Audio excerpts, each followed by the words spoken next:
Vous savez que notre feuilleton de la semaine était consacré toute cette semaine, et l'est encore, au parc naturel régional des Vosges du Nord. Et aujourd'hui, on va voir le château de Frankenstein.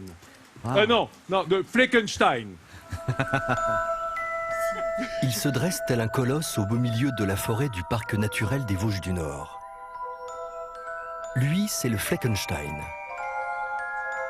Un nom à consonance germanique pour désigner ce château fort semi-troglodyte du Bas-Rhin. Un château pas comme les autres. Depuis 10 ans, il se visite d'une manière tout à fait originale.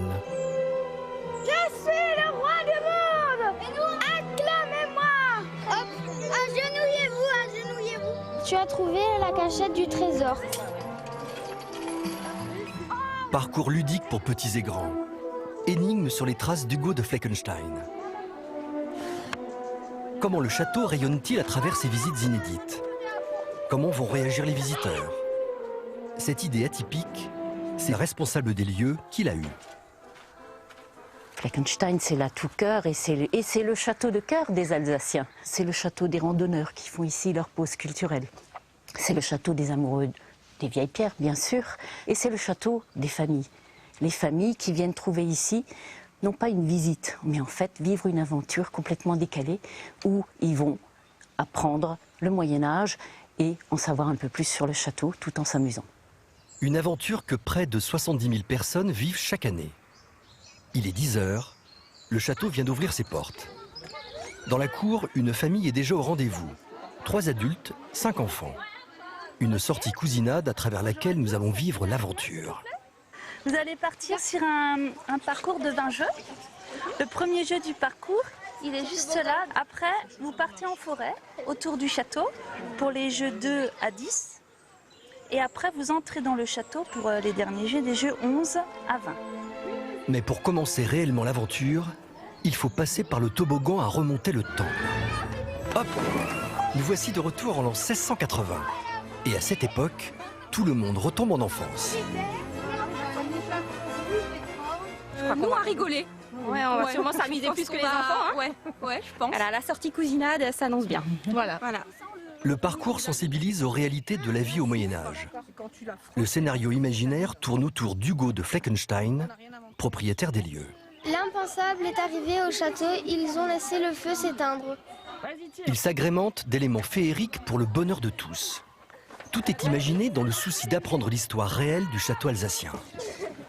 Qu'est-ce qui différencie les bébés elfes des bébés humains? Les oreilles, les pattes, la main, tu sais, les pattes les de cornes, enfin les sabots, ou les mains palmées.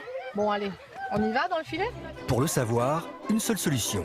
Monter, s'amuser et chercher les réponses. Il faut vraiment tout faire pour avoir les réponses. Voilà. Je pense qu'il fallait absolument monter pour trouver. Bah nous on n'aura pas moins. Même si on a le mal de mer après. Enfants comme adultes se prêtent au jeu. Les oreilles triangles, là les oreilles pointues. Eh ben les bébés humains et les bébés elfes sont différents par Les oreilles. les oreilles. C'est sûr.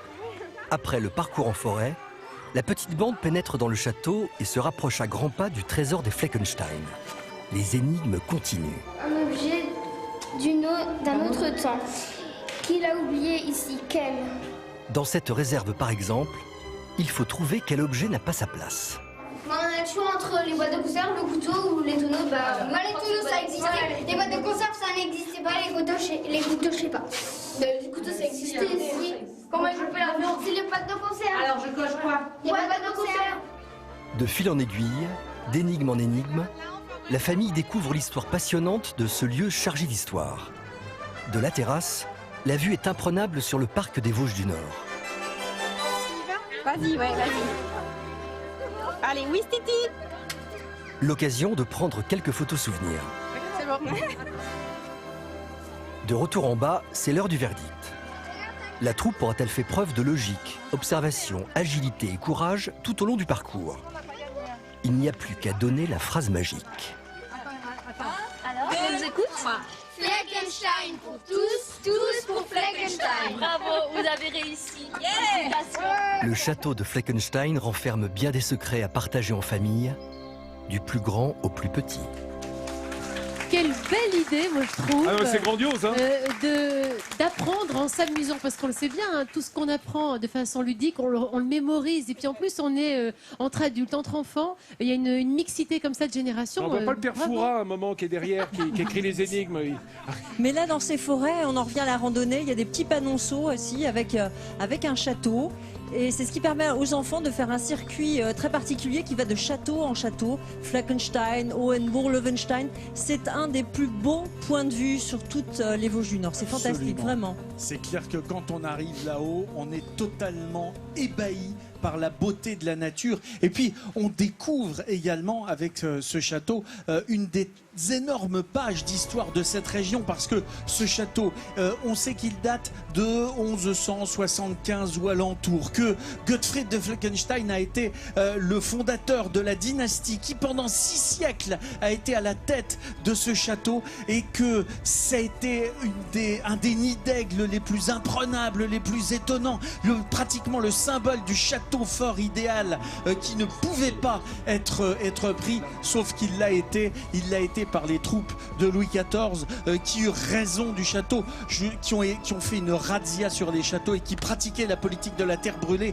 en détruisant les châteaux forts de cette région. C'était en 1689 et ça a été le drame de tous ces châteaux. Il reste ces points de vue merveilleux, ce château extraordinaire, et je suis ravi de remettre ce sourire de France à vous, Betty, qui est la directrice de Fleckenstein, parce que c'est vraiment entre l'histoire, le côté ludique, l'accueil de tous ces touristes, de tous ces adolescents, c'est formidable.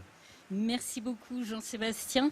C'est avec grand plaisir que je reçois ce sourire, mais je reçois au nom de toute une équipe qui vraiment au quotidien travaille et a beaucoup de plaisir à vous recevoir avec le sourire. Donc merci infiniment. Je voudrais préciser une chose. Non, il n'a jamais été pris. Certes, il a été détruit, mais il a simplement ouvert ses portes sans combattre parce qu'il n'était pas... Le baron n'était pas là. Et du coup, il n'avait pas vraiment le choix. Alors il est resté imprenable. Où il était, le baron, pendant ce temps-là, en vadrouille dans la forêt, bien entendu, hein, dans cette belle forêt des Vosges du Nord que l'on chante depuis le début de la semaine ici à Wissembourg.